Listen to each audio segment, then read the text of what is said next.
Okay, we're going to demonstrate some of the advanced features of the hydrogen generator pulse width modulator. This is the 1000.1 AT, which is automatic temperature. This one automatically senses a temperature and automatically cuts the amperage back going to your generator, which helps to reduce the heat to it. And it also sends an output pulse, or an output voltage I should say, to an external source such as a fan or a pump.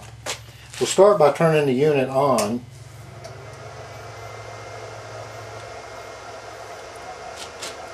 The light up in the upper left hand corner is the power light. The first control on it is the pulse width modulator control. This sets the pulse width. The second potentiometer over is the temperature control. This is where you set where you want your temperature to kick in or to kick out. The third control over is the pulse reduction control. That sets how far you want your amperage to cut back should the temperature alarm go off on it. Now we'll start by turning the amperage up to about 30 amps. You can see our hydrogen generator working over there. You see our amp meter is on about 30.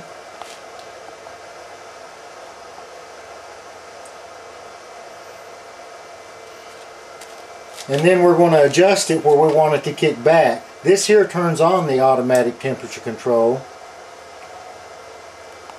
And then if you roll the temperature control back to where it activates, you can see where your cutback voltage will be, or your amperage. You can adjust your amperage by turning the cutback switch. You can see how it adjusts. This is where it'll cut back to when the heat sensor triggers. We'll put it on about 15. Now we're going to turn the temperature control up so that it's not activated. The amp gauge went back to 30. Okay, up here we have the actual temperature sensor. I have it up where we can get to it real easy. And we're going to blow some heat on it and we're going to activate it and show you how this works. I have a heat gun here that puts out about 800 degrees heat. Of course it doesn't take anywhere near that to trigger this. But we're going to heat it up until it triggers. Now notice your amps is on 30. And we're going to heat it up. Now you see the temperature is activated. And your amperage went back to 15 amps.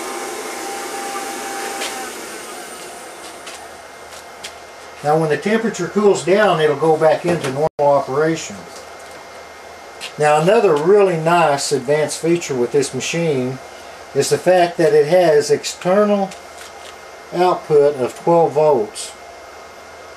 Try to get this to trigger, or we'll go ahead and turn it up beyond that temperature. Okay, we're back to 30 amps. Now this switch here turns on the 12 volt external trigger, so that when the temperature switch is activated, it'll put out 12 volts. Now this, we have it ran to this fan right here. However, you can run it to a pump or other device. Now a pump could automatically switch on in the event that your hydrogen generator overheated and circulate the water and cool the system back down. So we're going to demonstrate how that works now. We have our external 12 volt out turned on. When this activates, it will also turn on the fan and it will kick back the voltage, or I should say the amperage. So we're going to heat it up once again.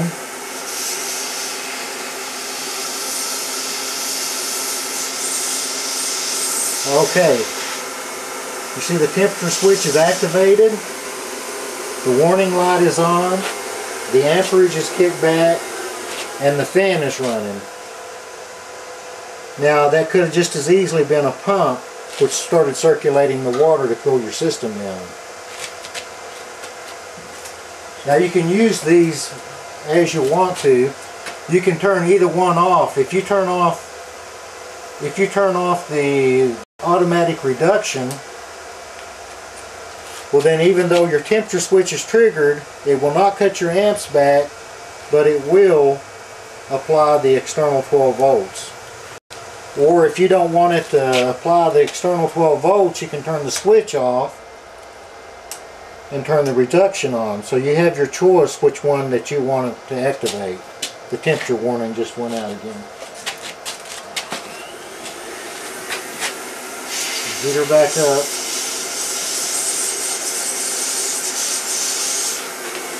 Okay, so now we have the external 12 volts turned off and the cutback is turned on.